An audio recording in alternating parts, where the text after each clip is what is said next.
이 자리에 나와 예배한 우리 모든 성도님 한 분 한 분이 예수 그리스도의 복음을 바로 심겨서 복음 가운데 열매 맺는 귀한 삶이 되시기를 주님의 이름으로 축원합니다. 아멘. 지난 시간까지 계속해서 사람의 세 가지 부류 중에 본능적 인간에 대해서 살펴보고 있습니다. 그 세 가지 인간을 제가 부류로 나눌 때 본능적 인간, 철학적 인간, 그리고 신앙적 인간으로 얘기했는데, 본능적 인간에 대한 그 내용이 1장 끝부분까지 계속 나옵니다 라고 말씀을 드렸고, 철학적 인간에 대한 부분이 2장에서 나올 겁니다 라고 미리 말씀드렸는데, 오늘까지가 1장 마지막 부분이니까 오늘까지 본능적 인간에 대한 내용이 쭉 이어서 나오는 것을 볼 수가 있습니다. 특별히 지난주에는 이 본능적 인간이 하나님을 버리고 살아가게 되면 결국에 성적 타락과 심하게 될 때 동성애에 대한 부분, 더 심하게 되면은 근친상간과 수간까지 행하는 이런 아주 인간답지 못한, 짐승보다 못한 이런 짓거리를 하게 된다고 말했습니다. 본능적 인간이 가지고 있는 이 본능적 짐승의 본능, 동물의 본능에 더해서 원죄라고 하는 우리 인간이 가지고 있는 죄성과 또 거기에 대한 자범죄를 저지르는 가운데 죄에 대해서 무뎌지고 죄에 대해서 담대해지니까 죄를 더욱더 힘있게 짓고 하나님 앞에서 거역하게 된다 하는 부분을 제가 쭉 말씀을 드렸는데, 그 모든 범죄의 원인이 뭐라고 얘기했습니까? 범죄의 원인이 우상 숭배다. 하나님을 버린 우상 숭배가 그 원인이었고, 하나님이 없으니까 하나님이 없는, 하나님이 싫어하는, 하나님이 미워하는, 하나님이 하지 말라고 하는 짓만 계속하게 된다고 제가 지난 시간에도 확인시켜 드렸습니다. 오늘까지 이 본능적 인간에 대해서 말씀을 쭉 나누는데, 오늘은 특별히 이 본능적 인간이 결국 하나님 앞에서 버림받은 사람들인데, 이 버림받은 사람들이 행동하는 행동이 뭐냐? 그 사람들이 어떻게 구체적으로 표현되고 구체적인 내용으로 나타나는지, 그 내용의 그 열거되는 목록을 쭉 나열하고 있는 본문이 오늘 저희가 읽었던 본문입니다. 그 하나님께 버림받은 사람들, 이 사람들을 오늘 본문에서는 상실한 마음에 내버려 두셨다라고 얘기하고 있는데, 이 상실한 마음에 있는 자들이 결국에 어떤 행동과 어떤 짓거리를 하면서 이 땅에서 살아가는지, 그 내용의 그 악에 대한 목록, 악덕, 이 못된 짓거리의 목록을 21가지로 쭉 나열하고 있는 것이 오늘 본문의 내용입니다. 이 사람들은 이성이 있지만 그 이성은 타락한 이성을 가지고 있습니다. 이성이 있지만 타락한 이성이기 때문에 그 가운데 하나님께서 주신 그 인격을 왜곡하고 그 용도대로 쓰지 않고 도리어 하나님을 대적하는 이성으로 쓰고 있다는 거예요. 28절 말씀만 보실까요? 28절에 이런 말씀이 나오는데, 또한 그들이 마음에 하나님 두기를 싫어하며 하나님께서 그들을 상실한 마음대로 내버려 두사 합당하지 못한 일을 하게 하셨으니. 아멘. 여기 보니까 이 마음이 두 번 나오죠. 앞에 마음, 또 두 번째 줄에 마음, 이렇게 마음이 두 번 나오는데, 저희가 번역상 둘 다 마음으로 한글로 번역해놨지만 이 마음이 달라요. 하나님께서 버려둔 사람들, 이 버려둔 사람들은 이 마음이 결국에는 둘 다 어떤 마음이든 하나님을 마음에 두지 않으려고 하는 이런 표현들이 나타날 수밖에 없다는 건데, 그 마음이 두 번 나오는데 이 마음 두 가지가 어떻게 다른가 하는 부분을 제가 좀 살펴볼 건데요. 앞에 나오는 마음은 이 헬라어로 에피그노시스라고 하는 단어를 쓰고 있어요. 이 에피그노시스, 이 그노시스는 여러분 몇 번 들어보셨을 건데 좀 귀에 좀 익지 않습니까? 영지주의자들. 초대교회의 큰 이슈였고 문제거리였던 그 영지주의자들을 뭐라고 얘기했어요? 그노시스라고 얘기했죠. 이 그노시스 자체가 지식, 지성, 인격, 어떤 그런 그 인식, 인간이 가지고 있는 인식, 내가 안다, 깨달았다 하는 그런, 아무튼 이 뭔가를 내가 알고 있다는 지성적인 면에서 다루고 있는 게 그노시스라는 단어의 의미예요. 근데 이 에피그노시스라고 하니까 이 에피그노시스, 그 내면의 지식이에요. 내면의 지식, 그러니까 마음의 지식이에요. 이 마음의 지식인데, 지금 여기 28절에 나왔죠? 28절 밑에 보면은 그 마음, 첫 번째 마음에 우리 성경을 보면은 이 해서 가로가 딱 다 있을 거예요. 이 각주죠. 각주인데 그 밑에 보니까 2번에 헬 해서 헬라어로 이렇게 지식에라고 돼 있어요. 지식에 이렇게, 그죠? 우리 성경에, 여러분 성경 다 나와 있을 겁니다. 대부분 성경에 보면은 지식에라고 돼 있어요. 그러니까 이 마음이라는 이 마음이 결국 에피그노시스이기 때문에 지식에라는 단어 의미를 내포하고 있다. 이렇게 성경이 우리 지금 번역 성경에서 각 줄을 달아 놓은 건데, 이 마음의 지식이라는 겁니다. 이 마음의 지식이 우리 안에 들어왔는데 마음속 깊이 들어온 지식이기 때문에 인간이 가지고 있는 신념이에요. 인간이 가지고 있는 이 마음의 고집스러운 신념을 이 에피그노시스라고 해서 이 마음으로 표현하고 있는 것을 볼 수가 있습니다. 그러니까 이 마음에서부터, 내 마음의 내면에서부터 이 고집스러운 모습으로 하나님을 거부하고 이 고집스러운 신념으로 의도적으로 능동적으로 하나님을 거부하는 마음, 요 마음을 지금 앞부분에서 28절에서 또한 그들이 마음에 하나님 두기를 싫어하며 이 마음의 내면에서 고집스럽게 신념으로 의도적으로 능동적으로 자기가 고집스럽게 하나님을 싫어한다. 이렇게 지금 얘기를 해주고 있다는 거예요. 이게 지금 하나님을 거부하는 마음이니까 능동적으로 하나님을 거부하고 있지만, 반면에 이 마음이 하나님을 원하고 하나님을 사모하는 마음이라면 완전히 달라지죠. 범죄하는 게 아니라 성경과 성령으로 가득해가지고 선과 의를 행하기 위해서 하나님 앞에서 긍정적인 모습의 이 마음가짐을 보여줄 수가 있다는 겁니다.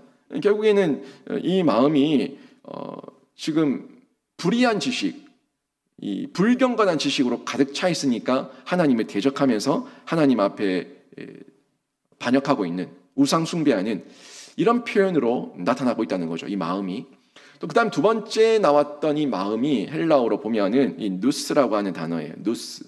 이 누스라고 하는 단어는 좀 의미가 뭐냐면 이성이에요. 이성이라는 표현을 가지고 있고, 좀 다르게 표현하면 인격이라고 얘기할 수 있어요.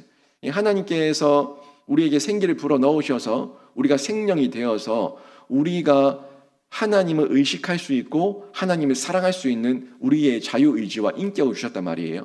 이게 누스라고 하는 두 번째 이 마음이라는 단어인데, 원어를 보면 똑같이 우리 한글 성경은 마음 표현되어 있지만 단어는 완전히 다르다는 걸 확인해 볼 수가 있다는 거예요. 그래서 이 인격을 사람들이 얘기하는 게 이성이라고 얘기한다는 거죠. 사람들은 이 인격, 하나님께서 주신 우리의 인격, 자유의지, 이거를 사람들이 말하기를 이성이라고 얘기한다는 겁니다. 그런데 정확히 말하면 이 이성은 누가 준 거예요? 인간 스스로가 가진 게 아니라 하나님이 주신 거예요. 하나님께서 왜 주신 거예요? 하나님과 교제하자고, 나와 사랑하고, 나와 교제하고, 나와 소통하고, 내가 준 이 피조 세계를 다스리라고 주신 이성이에요. 인격이에요. 근데 이 이성이 결국에 어디 위에 있어야 되냐면 하나님을 믿는 신앙의 양심 위에 있을 때 이성이 이성으로서의 역할을 할 수가 있어요. 이 이성이 신앙의 양심 위에 있지 않으면 이 이성은 타락한 이성이에요.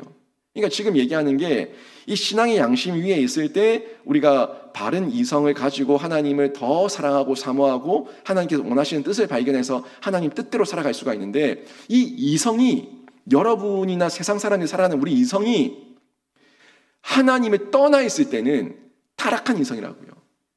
타락한 이성이니까 그 가운데에서 하나님을 높여드리지 못하고 그저 나밖에 모르고 자기의 쾌락을 일삼으면서 자기 좋을 대로 살아가는 이런 죄와 악을 범하게 된다는 겁니다. 하나님을 대적합니다. 자기 합리화에 빠집니다. 그런 거예요.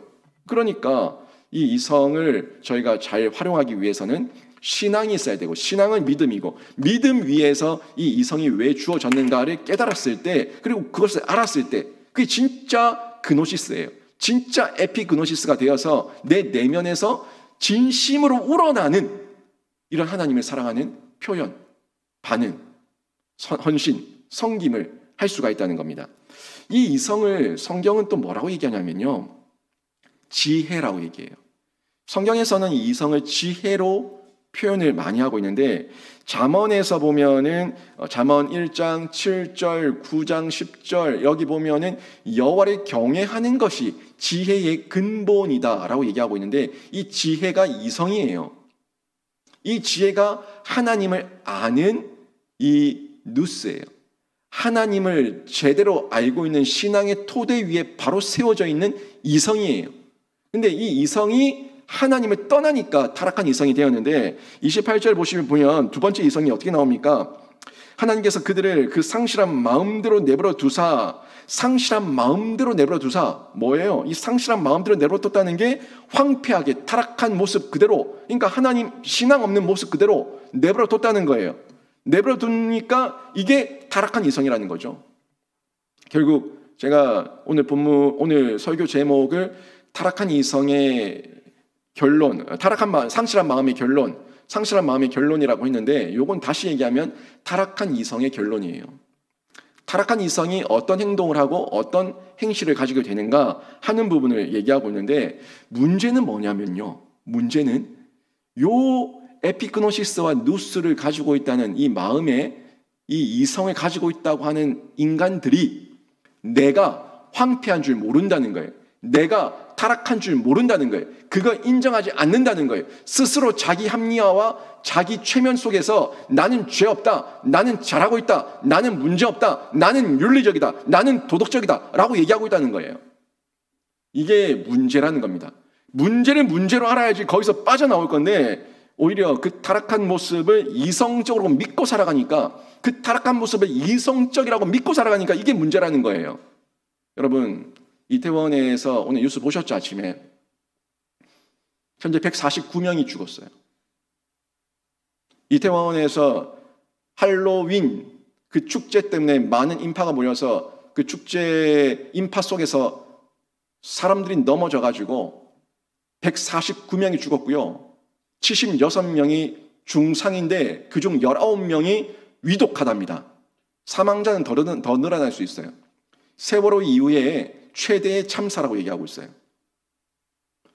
근데 그 사람들이 거기 나간 거는 왜 나갔을까요? 하나님을 예배하러 갔을까요? 뭐 때문에 나갔을까요? 귀신 숭배하기 위해서. 할로윈 쾌락 즐기기 위해서 나갔어요. 안타깝습니다. 너무 안타깝고 그 죽은 사람들의 모습 가운데 그 유가족들이 얼마나 가슴을 쓸어내릴까 하는 마음이 들어요. 그런데 그 죽었다는 사람들의 대부분이 10대, 20대입니다. 안 그래도 다음 세대가 없어서 출산율이 떨어져서 문제인데, 그 아까운 인재들이 귀신 숭배하러 나갔다가 149명이 죽었어요. 근데 그들 가운데 그 누구도 나는 이성이 없다고 말하는 사람 없습니다. 다 이성적으로 얘기하고, 다 배웠다고 얘기하고, 다 엄마 아빠보다 내가 똑똑하다고 얘기합니다.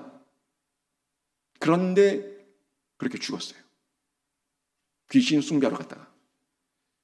타락했는데, 황폐해졌는데, 귀신이나 숭배하고 있는데, 그런데 그 문제를 모르고 살아가니까 이게 문제라는 거예요. 거기다가 거기에 힘까지 더 얻게 되면, 이 자기가 타락한 줄 모르는 중에 인기도 없고 돈도 없고 권력도 없고 힘을 얻으니까, 세상에 힘을 얻으니까 더 큰 악을 저지르면서 살아가는 거예요. 여러분, 저 러시아에 지성인들이 없을까요? 저 중국에 지성인들이 없을까요? 저 북한에 지성인들이 없을까요? 저 힌두교, 이슬람의 지성인들이 없을까요? 그들 가운데 똑똑한 엘리트들, 세상이 말하는 엘리트들, 정말 수재들이 수두룩빽빽합니다.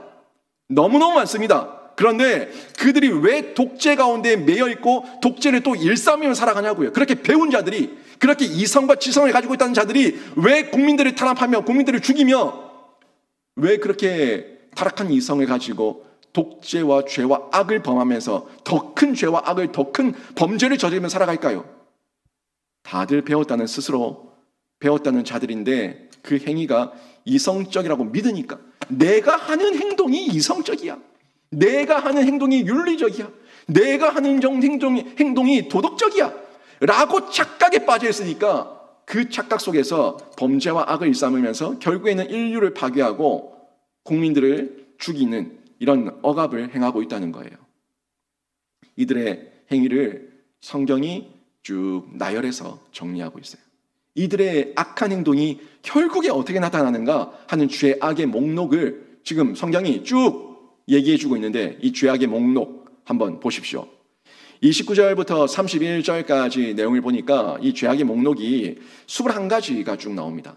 21가지의 타락한 이성이 드러내는 죄악의 목록으로 쭉 나오는데, 한번 보세요. 한번 세어보십시오. 곧 모든 불의, 추악, 탐욕, 악의가 가득한 자요, 시기, 살인, 분쟁, 사기, 악독이 가득한 자요, 수군수군하는 자요, 비방하는 자요, 하나님께서 미워하시는 자요, 능욕하는 자요, 교만한 자요, 자랑하는 자요, 악을 도모하는 자요, 부모를 거역하는 자요, 우매한 자요, 배악하는 자요, 무정한 자요, 무자비한 자라. 아멘. 21가지가 쭉 남았는데 외우기도 힘들죠. 근데 하나같이 부정적이에요. 이 21가지 목록을 범주 같은 비슷한 유형의 범주대로 좀 묶으니까, 제가 묶어보니까 11가지 정도로 구분을 할 수가 있겠더라고요. 11가지로 제가 이 내용들을 간략하게 여러분에게 죄악의 이 목록이 어떻게 드러나는가, 우리 삶 가운데 어떻게 우리의 저변에 흐르고 있는가 하는 부분을 잠시 한번 볼 건데, 한번 보세요. 먼저 모든 불의와 추악과 사기입니다. 여기 보니까 먼저 추악을 좀 볼게요. 추악의 원어가 추악의 원어는 부정이라는 의미를 갖고 있거든요. 추악한 거는 부정하니까 추악한 거예요. 근데 이 부자가 아니 부자의 정자가 깨끗하의 정자예요. 깨끗하지 않다예요. 깨끗하지 않다는 건데, 이 부정을 누구에게 보이냐면 인간에게 보인다는 거예요. 깨끗하지 않은 행동, 이걸 사람들에게 행동하니까 사람과 사람과의 관계가 깨어졌어요. 파괴되었어요. 이게 불의라는 거죠. 불의. 당연히 부정을 행하는 사람은 불경건합니다. 불경건하니까 부정을 행해서 불의를 일삼는 거예요. 그러니까 하나님과의 관계가 불경건하니까 사람과의 관계가 불의한 거예요. 불경건과 불의, 이 다 연결되는 부분인데, 이 불의는 일상 중에 드러나는 겁니다. 불의는 여러분이 오늘 한번 내가 불의를 불살라 보겠다, 그렇게 불의를 행하지 않고요. 일상 중에서 불의를 행한다고요. 어떻게 나타나는지 한번 보십시오. 일상 중이라는 것은 가정에서 나타납니다. 가정에서 여러분이 불의를 행할 수 있습니다. 가정 안에서 내가 내 아내에게, 내 남편에게, 내 자녀에게, 내 부모에게 불의를 행할 수 있다는 거예요. 또 일터에서 나타납니다. 동료들에게 불의를 행할 수가 있다는 거예요. 예들을 한번 들어볼까요? 남편과 아내로, 아빠와 엄마로 마땅히 지켜야 될 책임이 있는데 자신의 쾌락과 본능대로 행동해서 가족에게 고통을 준다면 그게 불의입니다. 당연히 엄마로, 당연히 아빠로, 당연히 자녀로 해야 될 역할이 있는데 그 역할을 다 하지 않는 것이 불의예요. 엄마의 역할이 있죠. 아빠의 역할이 있죠. 부부 간의 대의가 있죠. 도리가 있죠. 지켜야 될 정조가 있죠. 이거를 지키지 않는 게 불의입니다. 일상 중에 나타난다고요. 일상 가운데 불의를 행하게 되는데, 왜 그렇게 합니까? 내 남편이 나에게 만족을 못 주니까, 내 아내가 나에게 만족을 못 주니까, 내 자녀가 나에게 만족을 못 주니까 내 마음대로 내 쾌락을 쫓아서 내 행동하고 싶은 대로 행동하고 일탈을 일삼는 거, 이게 불의예요. 불의. 자신의 쾌락이죠. 내 본능대로 가족이 나한테 위로가 안 돼, 배우자가 나한테 위로가 안 돼 라고 얘기하니까 불의를 행하는 거예요. 일상입니다. 거기다가 또 직장에서도 그렇죠. 직장에서 자신이 돈은 좋은데 일하기는 싫으니까 장꾀를 부립니다. 장꾀를 부리면서 업무에 손해를 끼쳐요. 그리고 다른 동료들에게 일을 떠넘겨요. 이것도 불의입니다. 자기가 정당한 대가를 받으면서 이 회사에서 일을 하고 있다면 그 회사에 손해를 끼치면 안 되죠. 고의적으로, 의도적으로, 자기 장꾀로. 그리고 내가 하기 싫으면 다른 동료도 하기 싫은데 그 동료에게 내 일을 떠넘기면 안 되죠. 장꾀를 부리면서. 이게 불의라는 거예요. 나 좋으라고, 나 편하려고 내 마음대로 내 생각대로 하는 게 일상 가운데서 다른 사람에게 추악하게 깨끗함이 없는 부정을 행하니까 불의가 된다는 겁니다. 자녀도 부모에게 마찬가지예요. 지밖에 모르니까 부모를 등쳐먹고, 부모를 이용해먹고, 부모를 속이고, 부모 가슴에 대못을 받고, 자기밖에 모르니까 그런 짓 하는 거죠. 스승과 제자의 관계도 마찬가지입니다. 스승이 제자를 이용해먹고 제자가 스승을 속이고, 이런 모든 것들이 다 불의입니다. 뭐 때문이에요? 그 내면은, 그 에피그노시스가 뭐예요? 타락한 이성이니까, 나밖에 모르는 그런 타락한 이성이니까 그 행동이 불의로 나타나게 된다는 겁니다. 그러니까 추악한 게 불의고, 불의하니까 이 속에서 자꾸 속이는 거예요. 속이는 거. 이 속이는 것이 사기입니다. 꼭 돈을 속여서 갈취해야지만 사기가 아니라 내가 다른 사람의 마음을 속여서 빼앗는 거, 다른 사람의 시간을 속여서 빼앗는 거, 다른 사람의 헌신과 그 노력을 속여서 빼앗는 거, 그 모든 게 사기예요. 같은 맥락이죠. 같은 범주 안에 있는 것을 볼 수가 있는데, 여러분, 이런 모습 가운데 나부터 불의와 싸우지 않으면 중심을 잃을 수밖에 없어요. 나부터가 불의를 이겨내야 돼요. 세상의 불의를 보면서 세상이 왜 저렇게 불의하냐 그 말하기 전에 나는 이 세상 속에서, 이 불의한 세상 속에서 얼마나 공정하고 정직하게 살아내고 있는가 하는 걸 먼저 봐야 된다는 거예요. 아니, 똑같이 속여버리면 세상이 저러니까 나도 처세술을 좀 키워서, 세상이 저러니까 나도 좀 속이며 살아야겠다 하는 건 똑같이 불의한 자가 되겠다는 거예요. 세상이 아무리 불의를 일삼고 있다고 하더라도 나부터 불의와 싸우면서 그 중심을 잃지 않을 때에, 그때 하나님의 공정과 정의를 우리 삶을 통해서 드러낼 수가 있다는 거죠. 이 불의의 반대가 그럼 뭐겠습니까? 불의의 반대말은 의죠. 의롭다, 정의롭다, 공의롭다, 다 의예요. 근데 불의가 나 혼자의 유익을 위해서 남을 해치는 것이라면 의는요, 달라요. 의는 함께 살아내는 공생이에요. 공생.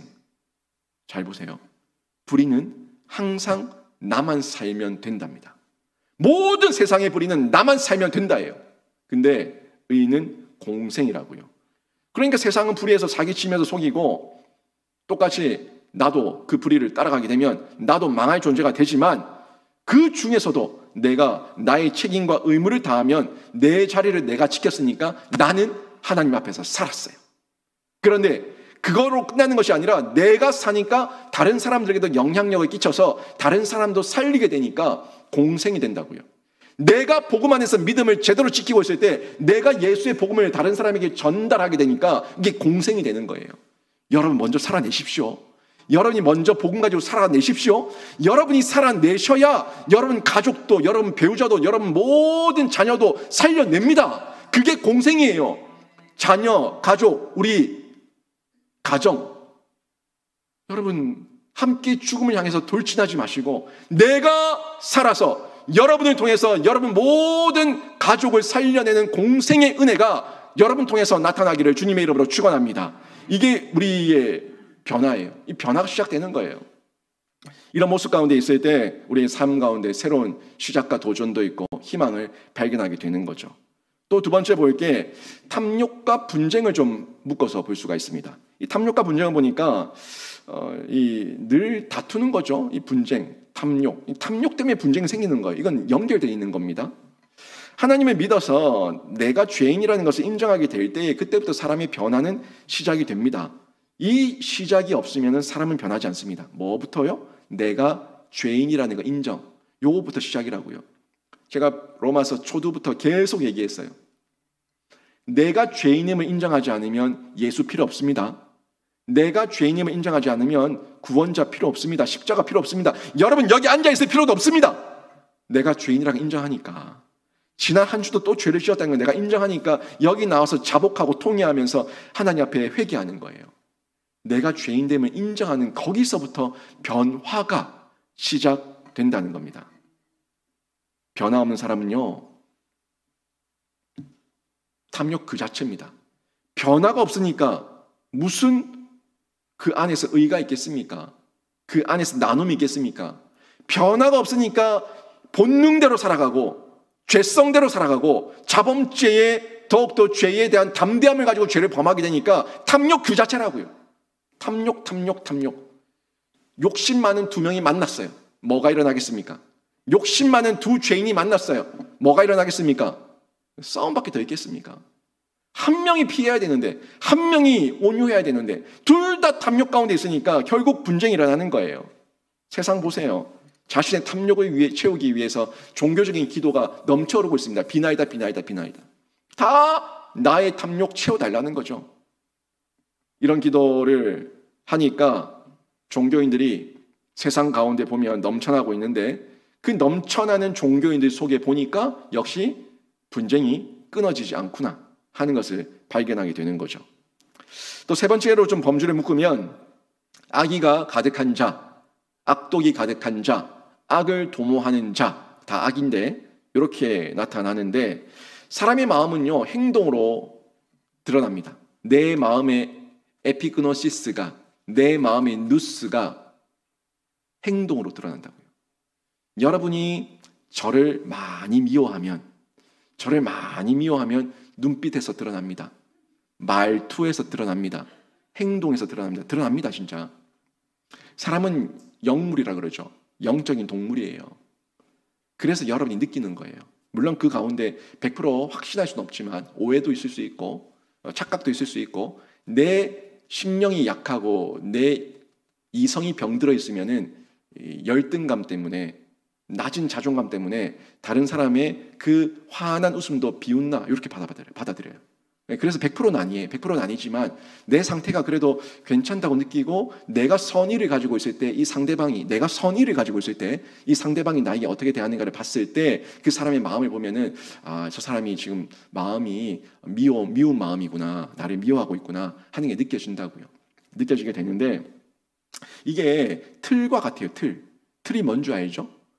붕어빵 틀, 국화빵 틀, 호두빵 틀, 호두과자 틀. 뭐예요? 그 틀이에요, 틀. 그 틀 속에 밀가루 반죽을 부으면 그 틀이 뭐냐에 따라서 그 틀대로 튀어나오는 거예요. 붕어빵에 밀가루를 부으면 붕어빵이 나오죠. 국화빵에 밀가루를 부으면 붕어빵이 나오는 거예요. 그러니까 악의와 악독의 틀을 가지고 있으면 그 가운데에서 뭐가 나오겠습니까? 악의와 악독의 틀에다가 이 재능이 부어지면. 그러니까 그 재능과 은사를 가지고 하나님은 분명히 선하게 쓰라고 재능을 주셨고 인격을 주셨고 이성을 주셨고 선물을 주셨는데 그 하나님의 달란트를 그 악의와 악독의 틀에 부으니까 불의와 범죄를 행할 뿐이에요. 아까 제가 러시아, 중국, 북한 얘기하면서 그 사람들 얼마나 많은 재능을 가지고 있어요. 자원을 가지고 있어요. 재산을 가지고 있어요. 그런데 그 다 하나님 주신 건데 그거를 자기 틀이 악의와 악독의 틀이니까 아무리 부어본들 그걸 통해 가지고 인류를 파괴한다고요. 국민들을 탄압한다고요. 이런 불의의 모습들이 계속해서 나타나는 걸 볼 수 있지 않습니까? 예를 들어 볼까요? 여러분, 다윗과 사울을 보시면은 딱 표가 납니다. 다윗과 사울은 똑같은 하나님께서 재능과 은사를 주셨어요. 다윗도 하나님께서 왕으로 세우셨고 사울도 왕으로 세우셨어요. 근데 다윗의 틀과 마음의 틀과 사울의 마음의 틀이 달라. 틀이 다르니까 사울은 왕이 되었는데 악독을 행하고 악의를 행하고 악을 도모하고 그런데 다윗은 그 틀이 선하고 하나님 앞에 거룩하니까 하나님께서 재능과 은사와 달란트를 부어주셨을 때 그거를 가지고 선정을 베푸는 거예요. 뭔지 알겠습니까? 하나님께서 나에게 재능과 은사와 달란트를 안 준 게 아니라 내 마음의 에피그노시스와 누스라고 하는 이 마음의 틀이 악의와 악독과 악을 도모하는 틀로 채워져 있으니까 아무리 세상에 많은 것을 부어줘 본들 죄 짓는 거예요. 하나님 앞에서 헌신할 마음이 없는 사람들은 아무리 하나님께서 재물을 주셔도 절대 헌신하지 않습니다. 절대 시불주하지 않습니다. 그런데요, 아무리 작은 것을 받아도 내 마음이 하나님 앞에 선한 의도가 있는 자들은요, 그 작은 돈을 받아도 거기서 10분의 1을 떼서 하나님께 드린다고요. 뭐예요? 있고 없고의 차이가 아니라 내 마음이 어떤 틀이냐? 하나님 앞에서 선의의 틀이냐? 하나님 앞에서 선의를 가지고 있냐? 아니면 내 불의를 일삼고 있냐? 여기서 드러나는 걸 볼 수가 있다는 거죠. 여러분, 이게 마음의 틀이 다르니까 아웃풋이 다른 거예요. 분명히 인풋은 하나님께서 주셨는데 마음의 틀이 더럽고 오염되어 있으니까 아웃풋이 다른 거예요. 마찬가지죠. 같은 어려움을 당했어도 그 어려움을 극복해서 아웃풋이 다른 사람이 있고 같은 어려움을 당했는데 그 마음이 완악해서 더 하나님을 원망하고 하나님을 떠나는 자가 있어요. 인풋과 아웃풋. 하나님은 여러분에게 인풋 안 주지 않았습니다. 다 주셨어요. 그 정도의 차이죠. 정도의 차이지만 다 주셨어요. 다 주셨는데 결국 아웃풋의 결론은 내 마음의 누스와 에피그노시스가 타락한 이성이기 때문에 악의와 악독과 악을 도모하고 있을 뿐이다 하는 면에서 확인해 볼 수가 있다는 거죠. 여러분이 나는 어떤 사람인가? 나는 어떤 사람인가 궁금하다면 하나님께서 여러분에게 올 한 해 동안 부어주신 은혜와 복을 세워보시고 거기에 비례해서 나는 하나님께 어떻게 반응했는가 여러분의 아웃풋을 보십시오. 여러분의 아웃풋을 보시면 여러분의 신앙 상태와 신앙의 그 수준이 지금 드러납니다. 제가 말하지 않아도 됩니다. 제가 말하면 기분 나쁠 테니까, 제가 말하면 상처받을 테니까 여러분 스스로 하나님 앞에서 자문하시고 하나님 앞에서 자답하시고 또 답을 찾으십시오. 그게 가장 좋습니다. 네 번째 보니까 수군수군하는 자가 있고요. 또 비방하는 자가 있어요. 수군수군하는 자, 비방하는 자가 있는데 여러분 왜 수군수군할까요? 왜 비방할까요? 왜 수군수군하고 왜 비방할까요? 아니 할 말 있으면 앞에서 떳떳하게 하든가. 왜 수군수군하고 왜 비방할까요? 결국에 수군수군하는 사람은 떳떳하지 못하니까 남을 험담하고 비방할 때 뒤에서 뒷담화로 비방하는 거예요. 여러분 이때 오해가 생기고 왜곡이 생깁니다.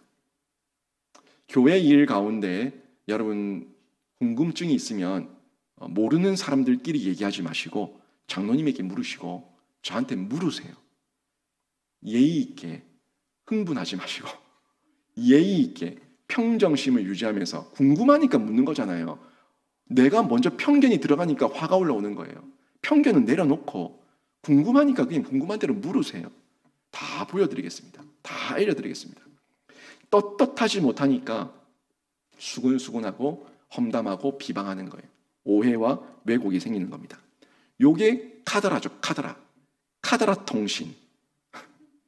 이 카더라 통신은 확인해 봐야 됩니다. 카더라를 들었는데 목사님한테 가서 묻고 싶은 거예요. 아니 분명히 목사님이 이랬다 카더라. 묻고 싶은 거예요. 근데 괜히 목사님한테 가서 물었다가 목사님 상처받으면 어떡하노? 내가 또 목사님한테 미움받으면 어떡하노? 요게 또 겁나가지고 관계가 어려워질까 봐 이 카더라 통신을 확인하지 않는 거예요. 여러분 카더라 통신을 누군가가 여러분에게 전하면 진짜가 나 한번 확인해 봐야겠네 하고 와서 물어보십시오. 편견 가지지 마시고 물어보시라고요. 확인해 보자 하면 됩니다. 확인해 보자. 맞나? 그럴 리가 없는데 우리 확인해 보자 하면 된다고요. 확인해 보면은 이제 뭐만 남아요? 팩트만 남는 거예요.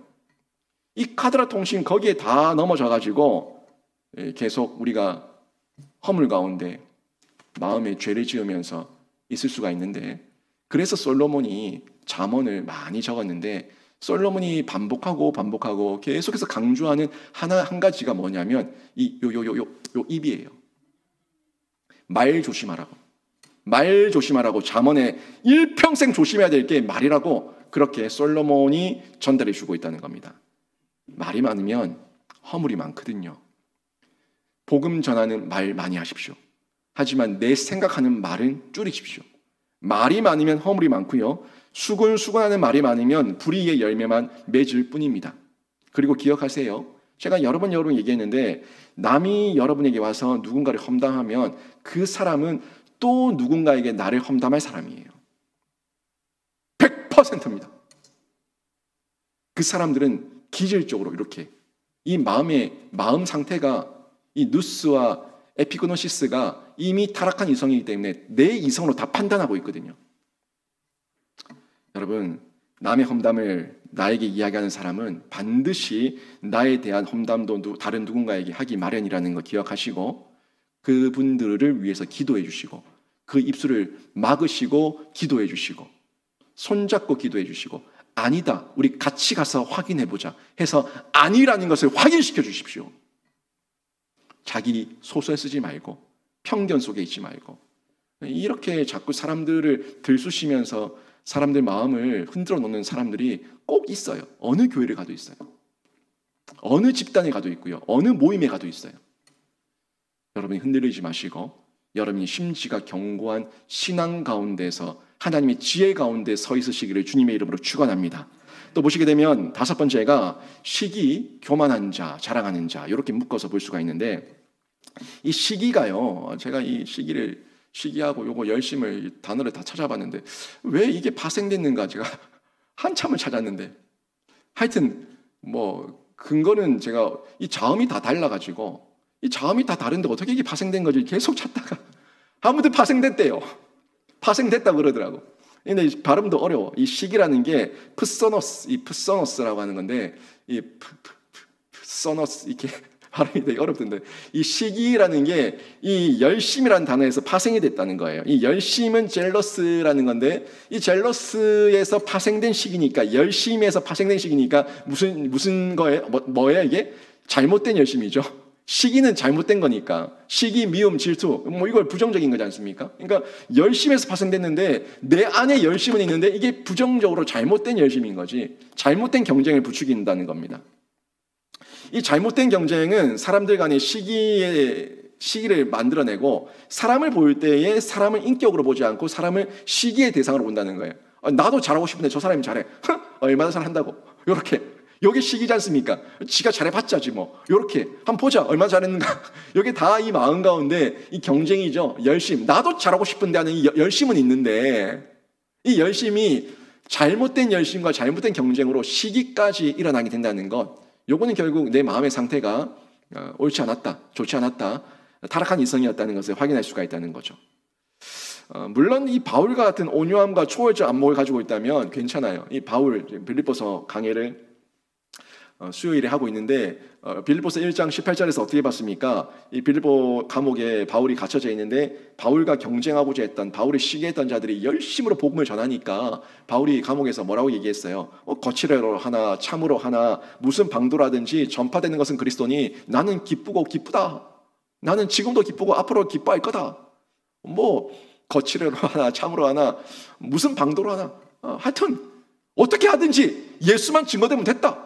요거는 바울이 상대방의 시기와 그 경쟁심을 상대하지 않는 거죠. 이 온유함이에요. 이미 초월해 있어요. 초월해 있으니까 부딪히지 않는 겁니다.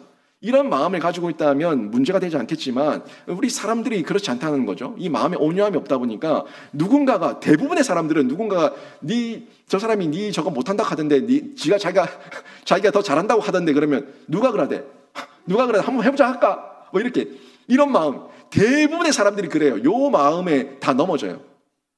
누가 저한테 와가지고 목사님 어느 목사님이 목사님보다 설교 더 잘한다 하던데요. 이러면 제가 이게 온유함이 없으면 누가 그래요? 이렇게 된다고요. 여러분 한번 예를 들어보세요. 여러분이 잘하는 게 있는데 여러분에게 그걸 갖고 와가지고 누가 더 잘한다고 하던데 라고 해버리면 경쟁심 유발시키면서 이 마음에 불이 막 일어나는 거지. 시기가 생기는 거예요. 이게 얼마나 잘하나 보자. 뭐 이렇게 되는 거죠. 사실이거든요. 누가 설교 잘한다 하면은 저도 들어가 보거든요. 어떻게 잘하는지 보고 싶으니까 시기라기보다는 뭐 저랑 상관은 없으니까 보게 돼요. 보게 되는데 이게 이 초월한 마음으로 뭐로 하든지 예수만 드러나면 된다 하는 마음이 있을 때 이게 선한 마음이죠. 아무튼 이 마음 가운데서 우리가 투쟁과 대결 이렇게 가면 안 됩니다. 투쟁과 대결의 전쟁터를 만들면 안 되고 이 잠재된 정서가 있어요. 시기하는 잠재된 정서 뭡니까? 잠재된 정서가 내가 너보다 잘났다라고 하는 교만이에요. 또 자기 자랑이에요. 결국 시기는 내가 네보다 잘났는데 내가 네보다 똑똑한데 내가 네보다 더 뛰어난데 라고 하는 교만과 자기 자랑이 내 안에 있으니까 누가 네보다 잘하더라 라는 얘기를 하면은 시기가 생기는 거예요. 요 시기 저희가 조심하고 또 멀리 해야 되는데 이런 모습 가운데서 여러분은 바울처럼 초월한 영적 안목과 영적 넉넉한 그릇이 되시기를 주님의 이름으로 축원합니다. 계속해서 또 보시게 되는데 이제 성경의 결론까지 쭉 이어지는 내용이에요. 오늘 이 본능적 인간의 결론까지 쭉 이어지는 말씀으로 나오는데 6번째가 살인입니다. 살인. 한 가지만 좀 보게 될 건데 사람을 꼭 육체적으로 죽여야지만 살인이 아니에요. 상대를 시기하고 상대를 부정하고 상대를 깎아내리는 행위 이런 행위 자체가 이미 인격적으로 사람을 죽인 거예요. 사람은 영이 있고요. 육체가 있어요. 육체로 죽인 것도 죽인 거지만 사탄은 우리를 뭘 죽이려고 하는 거예요? 영을 죽이려고 하는 거죠. 근데 영을 죽이는데 우리 마음속으로 사탄이 들어와서 상대방의 인격을 공격해요. 외모를 가지고 공격하고 또 그 마음의 어떤 상처를 가지고 공격하고 이렇게 자꾸 공격하면서 사람을 넘어뜨려서 죽이려고 하는 것 이게 인격을 죽이는 건데 사탄 마귀가 좋아하는 행동입니다. 여러분 여기에 계속 반복되면은 미워하고 시기하는 가운데 우리가 영혼을 죽이는 살인 미수, 영혼을 죽이는 살인 미수를 반복하게 되는 이 죄를 범하게 된다는 거예요. 그리고 실제로 이게 심해지면은 이 분노 조절과 이 감정 조절 이게 통제가 안 되면 실제로 사람까지 죽여버리는 이런 죄를 범할 수가 있다는 거예요. 한번 보세요, 여러분. 사람을 죽였던 살인자가 마음에 시기와 미워하는 마음으로 그 사람을 이미 수차례, 수십 번, 수백 번, 수천 번 죽이고 그걸 실행하는 거예요. 육체를 죽이는 거예요. 우발적인 살인은 잘 없어요. 근데 그 순간만큼의 폭발적으로 일어나는 그 마음의 감정, 미워하는 미움, 이걸 감당하지 못하니까 죽이지, 저 사람이 너무너무 아름답고 너무너무 사랑하는데 죽이는 사람은 없죠. 미우니까 죽이는 거예요. 꼴보기 싫으니까 죽이는 거예요. 결국 이 영혼을 죽인다는 것, 인격을 죽인다는 것 자체가 육체로 이어질 수 있다는 이 살인이 된다는 것 저희가 기억해야겠고요. 또 7번째가 하나님께서 미워하시는 자, 우매하는 자인데, 하나님께서 미워하시는 자, 우매한 자, 여기는 좀 포괄적으로 좀 얘기하고 있는데, 하나님께서 미워하시는 자도 여기 각주가 붙어 있어요. 하나님께서 미워하시는 자를 보니까 봐요. 이 30절에 3번 해가지고 가로돼 있죠. 가로돼 있는데 여기 각주가 어떻게 나와 있어요? 또는 하나님을 미워하는 자요. 그러니까 하나님께서 미워하시는 자는 하나님을 미워하니까 하나님께서 미워하시는 거예요. 하나님께서 처음부터 미워한 게 아니라 하나님을 대적하고 하나님 앞에서 죄를 범하고 하나님 앞에서 우상 숭배하면서 하나님을 미워하니까 그 죄와 악 때문에 하나님께서 그 죄와 악을 미워하시는 거예요. 요 순서를 정확하게 보셔야 되는데 저희 번역이 이렇게 돼 있어가지고 근데 각주를 달아놨더라고요. 이 부분을 저희가 좀 살펴봐야 되는 부분이고, 타락한 이성을 가지고 있고 진리를 거부하고 하나님을 미워하니까 결국 하나님께서 그들을 미워하게 되는, 그 죄를 미워하게 되는 모습인데, 이 부분을 예레미야가 4장 22절에서 이렇게 전달해 주고 있어요. 한번 보십시오.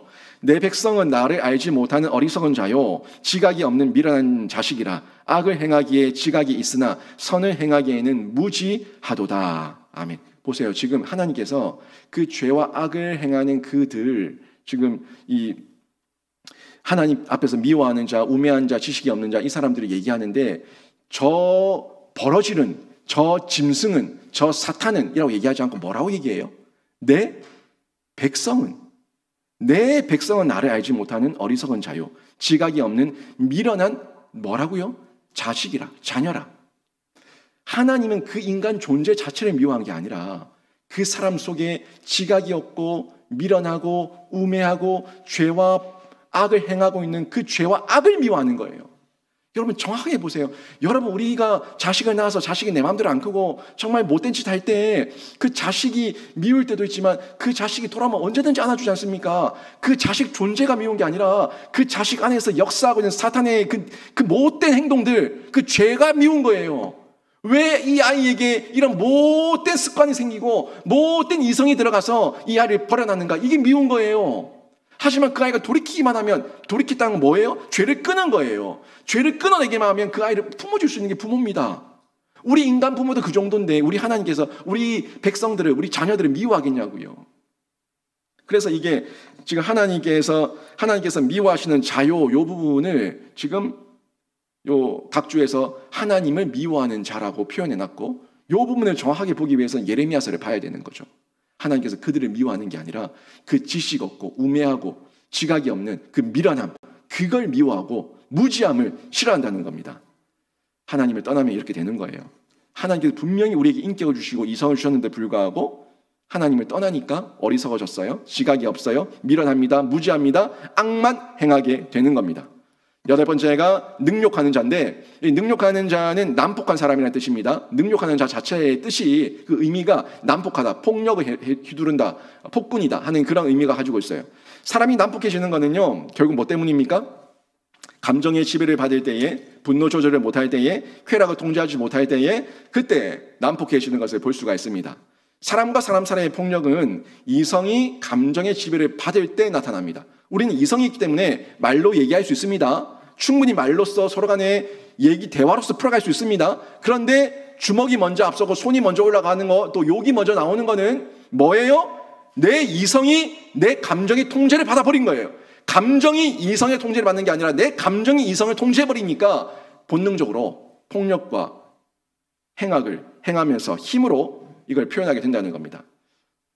우리가 이걸 잘 보셔야 되는데, 능욕한 자의 반대가 온유한 사람이거든요.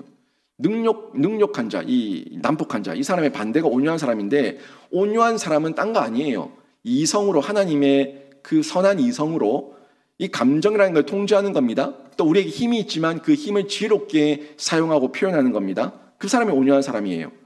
그렇지만 이 사람은 물러 터진 사람이 아니에요. 강직합니다. 그리고 부드러움이 있는 지혜가 있습니다. 누가 여기 욕 못하는 사람이 누가 있어요? 욕 다 할 줄 알아요. 근데 욕을 들어도 내가 내 이성이 내 감정을 통제하니까 내가 순간적으로 감정이 올라와도 같이 욕하지 않습니다. 멱살 잡았을 때 누구는 주먹 휘두를 줄 모르는 사람이 누가 있어요?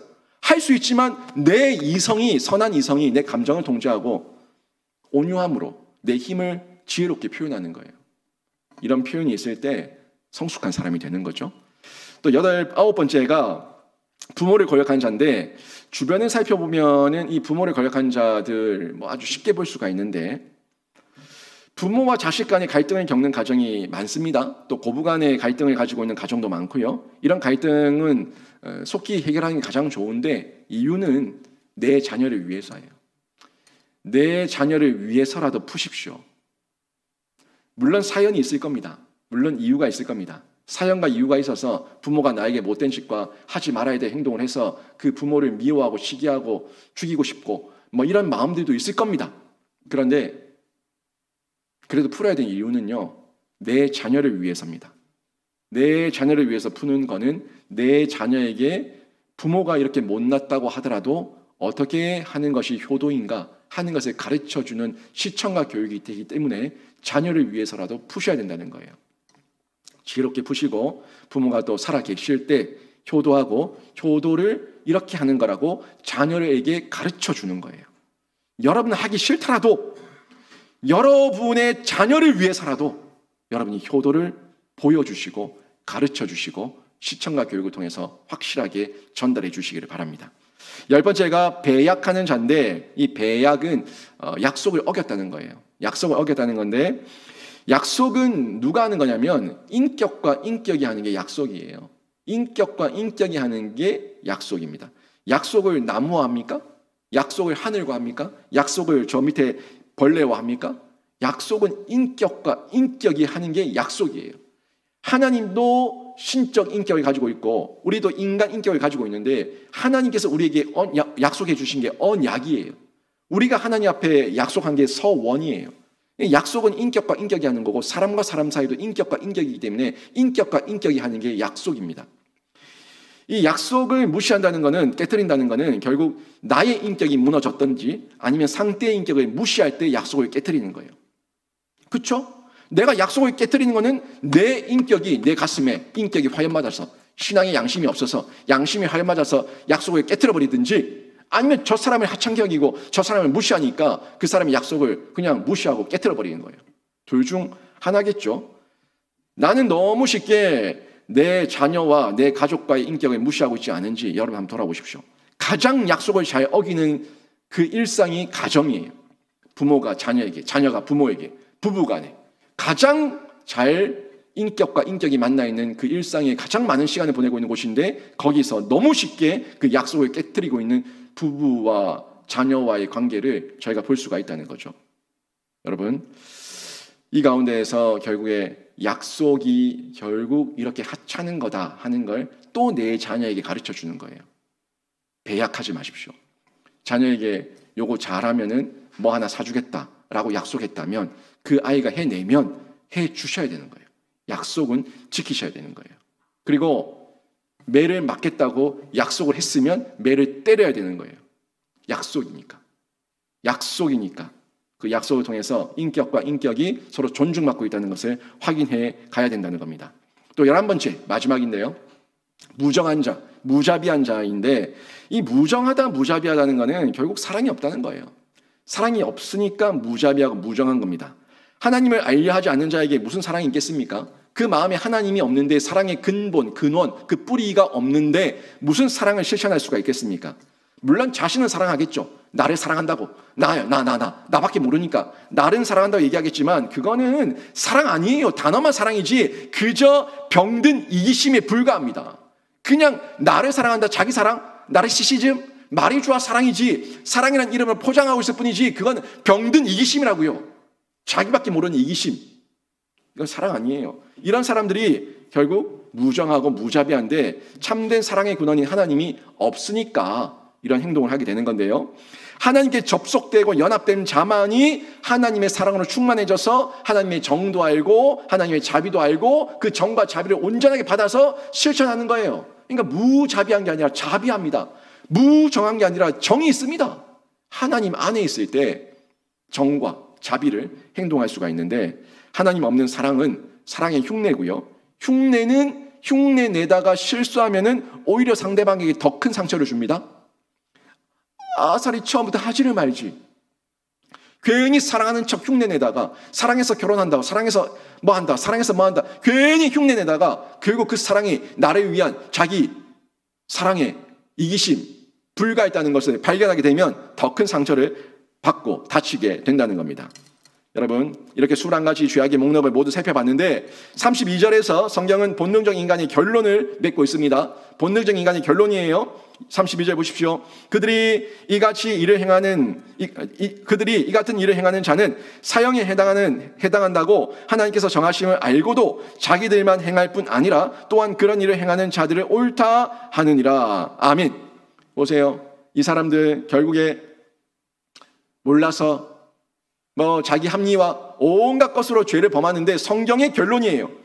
로마서 1장 20절에서 말씀하신 것처럼 이 피조 세계의 일반 운종을 본 사람들은 그 누구도 하나님이 없다, 하나님을 모른다라고 핑계할 수 없는데 타락한 이성도 마찬가지라는 겁니다. 아무리 이성이 타락했다고 하더라도 거기에 하나님의 최소한의 하나님의 인격이 남아있기 때문에 그 사람들은 죄인 줄 안다는 겁니다. 내가 행하는 이것이 나의 독재, 나의 폭력, 나의 그 타락한 이성의 행동들 하나하나가 자기도 최소한의 일말의 양심이 있어서 죄인 줄 안다는 거예요. 아는데 스스로 거부하고 부인하고 자기 합리화에 빠지고 애써서 모른 척하고 그리고 죄를 범한다는 거죠. 결국 이들도 죄인 줄 안다. 이게 성경의 결론입니다. 실제 세상에도 보면 나는 지은 죄가 커서 예수를 믿을 수 없다라고 말하는 사람들이 있죠. 또 그 사람들도 지은 죄가 많아서 예수를 믿을 수 없다, 지가 죄를 지었다는 건 알아요. 안다고요. 또 성도들 가운데도 그렇게 말하지 않습니까? 목사님, 저는 죄를 많이 지어서 못합니다. 저는 죄를 많이 지어서 그렇게 못합니다. 그리고 목사님, 이 세상이 어떤 세상인데 목사님 가르치는 대로, 성경 가르치는 대로만 하면은 어떻게 밥 벌어먹고 삽니까? 그렇게 살면 다 굶어 죽습니다 라고 말하는 사람도 있습니다. 그래서 세상과 적당하게 타협하면서 어느 정도는 언약을 어기면서 살아가야지 그게 지혜로운 겁니다 라고 스스로 합리화를 합니다. 여러분, 정말 그렇습니까? 정말 하나님 말씀대로 살아가면 정직하게 살고 신실하게 살고 정결하게 성결하게 거룩하게 살면 다 죽습니까? 굶어 죽습니까? 만약에 하나님 뜻대로 하나님 말씀대로 살다가 굶어 죽었다면 그건 순교입니다. 하나님 말씀대로 살다가 하나님 뜻대로 살다가 굶어 죽었다면 순교예요. 그 사람들은 결국에 이런 합리화에 빠진 이유는 인간의 의식 속에 있는 그 타락한 이성의 지식, 그 지식을 가지고 그 죽은 지식으로 자신의 죄를 막지 못하니까, 자신의 그 쾌락과 자신의 탐욕과 자신의 만족을 막아내지 못하니까 결국 자기가 배웠다고 하면서 지식을 배웠고 지식을 가지고 있다고 말하면서 죄를 짓게 된다는 겁니다. 그리고 죽음을 향해서 돌진하게 되는 거죠. 여러분, 한 가지 예를 들게요. 자전거 바퀴가 있어요. 자전거 바퀴가 있는데 이 바퀴를 보면 이 바퀴의 살들이 굉장히 많아요. 근데 이 바퀴가 우상 숭배라고 한다면요, 바퀴가 우상 숭배를 향해서 막 돌진해서 걸어가고 있다면, 굴러가고 있다면 그 바퀴의 살이 아무리 많아도, 아무리 많은 지성, 아무리 많은 이성, 아무리 많은 여러 가지 마음을 가지고 있다고 하더라도, 생각을 가지고 있다고 하더라도 그거는 상실한 마음이고 타락한 이성일 뿐이에요. 아무리 바퀴의 살이 21가지가 아니라 수백 가지가 나온다고 해도 결국 그 바퀴의 살들은 바퀴예요. 바퀴. 우상 숭배의 틀을 가지고 있으니까 아무리 많은 이성과 지성과 바퀴의 살을 가지고 있어도 튼튼한 바퀴를 만들어도 결국에는 지옥을 향해서 돌진하는 굴러가는 바퀴에 불과하다는 겁니다. 하나님을 마음에 두기 싫어하고 우상 숭배의 죄만 더할 뿐입니다. 요게 로마서 1장의 결론입니다. 여러분, 신자는 타락한 이성으로 상실한 마음으로 버려지면 안 됩니다. 속히 하나님께 돌아와야 되고요. 신자답게 복음의 열매를 맺는 삶을 살아내야 됩니다.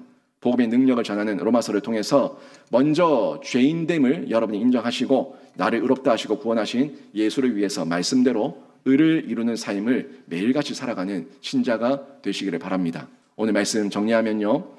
타락한 이성의 문제 여러분 분별하십시오. 타락한 이성의 문제 분별하시고 죄악의 다양한 표현들 여러분 파악하시고 확인하시고 결국에 이 모든 것이 본능적 인간의 결론이라는 것을 깨달으시고 상실한 마음, 타락한 이성에서 벗어나셔서 신자답게 복음의 열매를 맺는 귀한 성도가 되시기를 주님의 이름으로 축원합니다. 아멘.